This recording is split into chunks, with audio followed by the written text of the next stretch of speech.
but there's nothing you could tell them. Just made $1 million, got another million on my schedule. No love for 'em, nigga breaking hearts. No keys, push to start. Yeah, you know what it is. Everything I do it big. Yeah, screaming that's nothing. When I pulled on the lot, that's nothing. I come to town, you see me, you know everything. Black and yellow, black and yellow, black and yellow, black and yellow. I put it down from the whip to my diamonds. I've been black and yellow, black and yellow, black and yellow, black and yellow. Yeah, you know what it is. Everything I do. Assalamualaikum warahmatullahi wabarakatuh. Saya Leni Sri Handayani akan menjelaskan peranan infrastruktur pembangunan ekonomi. Infrastruktur merupakan instrumen untuk memperlancar berputarnya roda perekonomian. Perkembangan infrastruktur dengan pembangunan ekonomi mempunyai hubungan yang saling ketergantungan satu sama lain. Perbaikan infrastruktur pada umumnya dapat meningkatkan mobilitas penduduk, terciptanya penurunan ongkos pengiriman barang-barang dengan kecepatan yang lebih tinggi, dan perbaikan dalam kualitas dari jasa-jasa pengangkutan tersebut. Juga memberikan kesempatan dan peluang bagi mikrousaha, usaha kecil dan usaha menengah untuk membuka usaha yang dihasilkan lebih baik. Maka dari itu, perbaikan infrastruktur sangat berpengaruh terhadap pembangunan ekonomi di suatu negara. Strategis peranan penyediaan infrastruktur terhadap UMKM. Yang pertama itu mempercepat dalam penyediaan barang-barang yang dibutuhkan oleh masyarakat dengan biaya yang lebih murah. Yang kedua, infrastruktur yang baik dapat memperlancar transportasi. Dengan adanya kemudahan transportasi, maka barang-barang dapat dialirkan atau didistribusikan ke tempat-tempat yang kekurangan barang sehingga akan tercapai kestabilan harga. Yang ketiga, infrastruktur yang memperlancar transportasi berfungsi meningkatkan nilai tambah barang dan jasa karena banyaknya daerah yang letaknya jauh dari pasar sehingga berdampak terhadap ongkos angkut yang mahal bagi pelaku UMKM.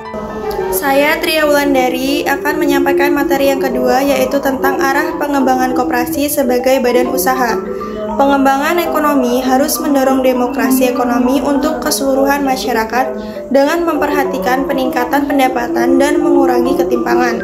Fokus pada pengembangan ekonomi rakyat, koperasi dimaksudkan untuk menjadi wadah ekonomi rakyat yang sehat dan mendukung pertumbuhan ekonomi secara inklusif.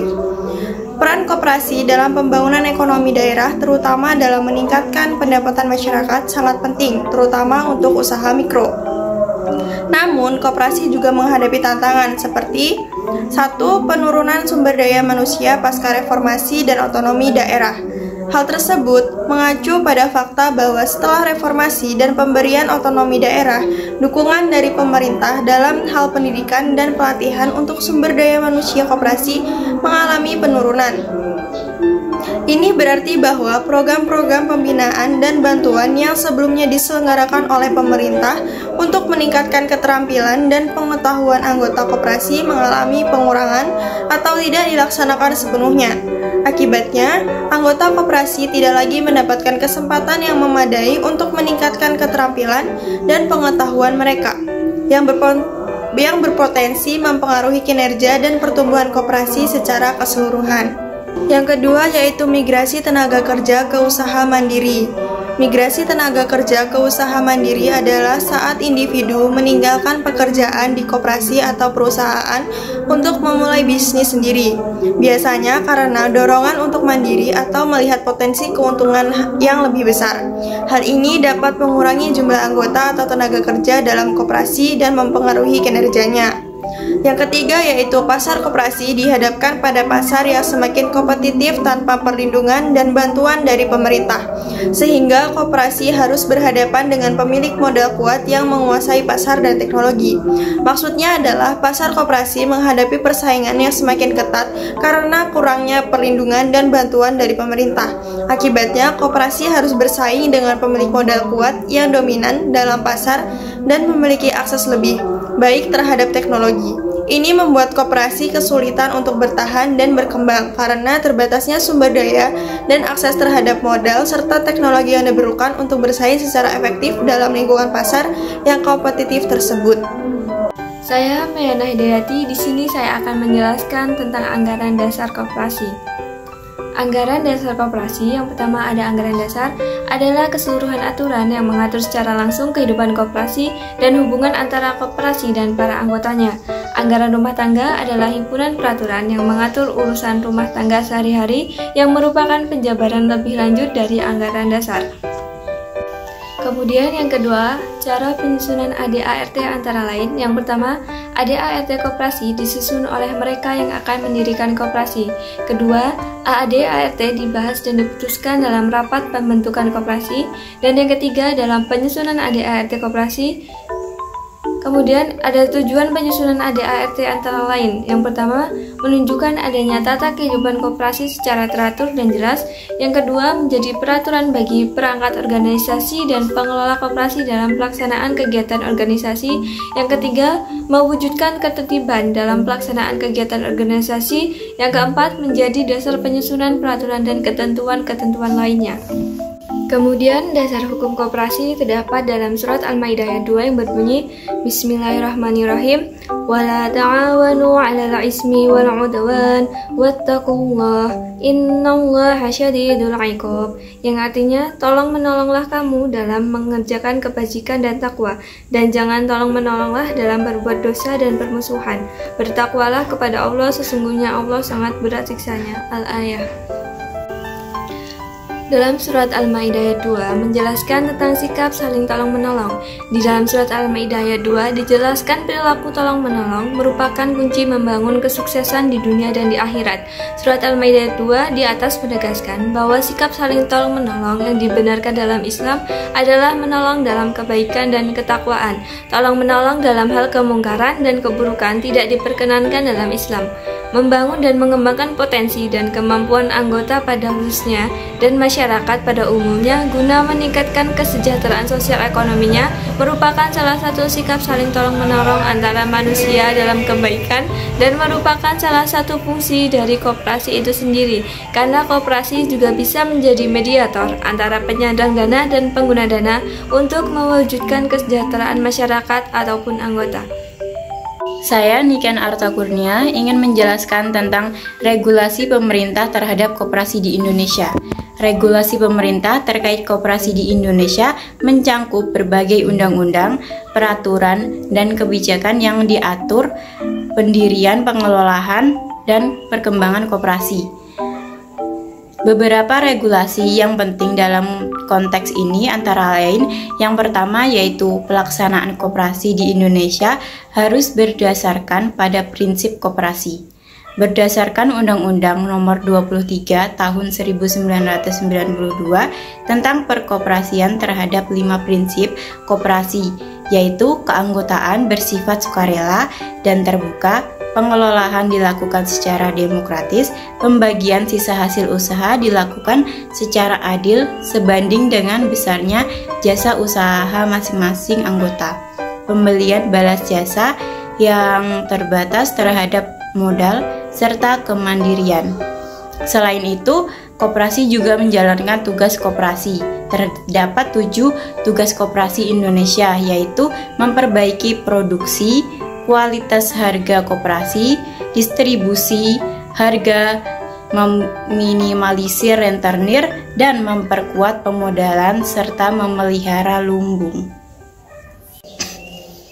Yang kedua yaitu Pasal 37 Undang-Undang tahun 1967 tentang pengkoperasian.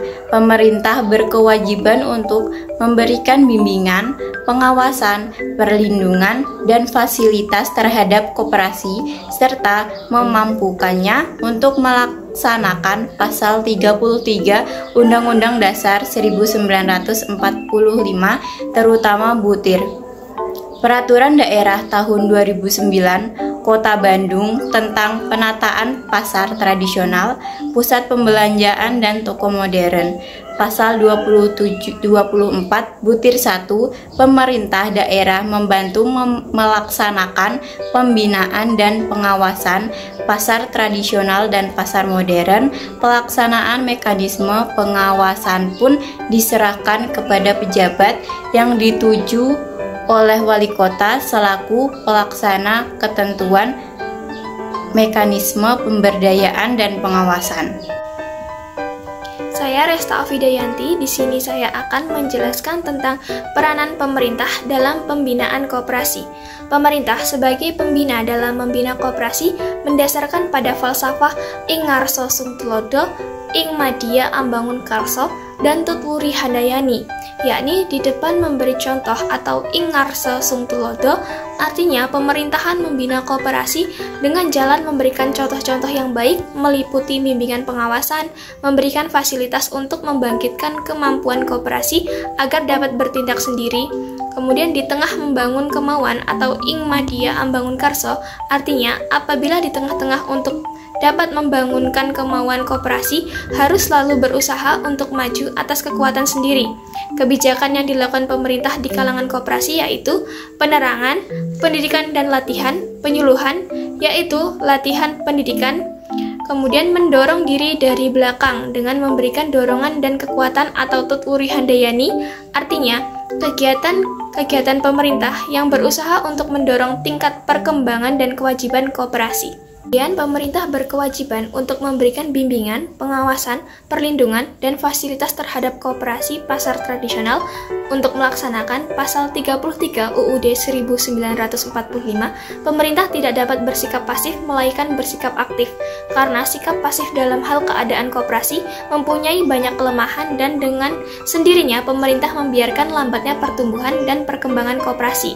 Kemudian kebijakan yang telah dikeluarkan pemerintah di tingkat pusat dan daerah terhadap koperasi yaitu manfaat dalam peningkatan produktivitas dan pendapatan golongan ekonomi lemah, tetapi juga dalam penciptaan lapangan kerja, partisipasi dan lebih meratakan kegiatan-kegiatan pembangunan kepada seluruh lapisan masyarakat. Kemudian bimbingan dan pengawasan. Bimbingan yang dimaksud agar dalam jangka pendek dapatlah dikatakan jalan bagi pertumbuhan koperasi dengan jalan menggiatkan penyuluhan-penyuluhan dan pemberian petunjuk-petunjuk mengenai pembentukan koperasi yang sehat, sedang dalam jangka panjangnya bertujuan untuk lebih memahirkan, meyakinkan para anggota koperasi dan rakyat umumnya dalam pengelolaan pengoperasian. Itu saja yang dapat kelompok Kerang Waring sampaikan, kurang lebihnya mohon maaf, semoga ilmu yang kami sampaikan bermanfaat. Terima kasih. Wassalamualaikum warahmatullahi wabarakatuh.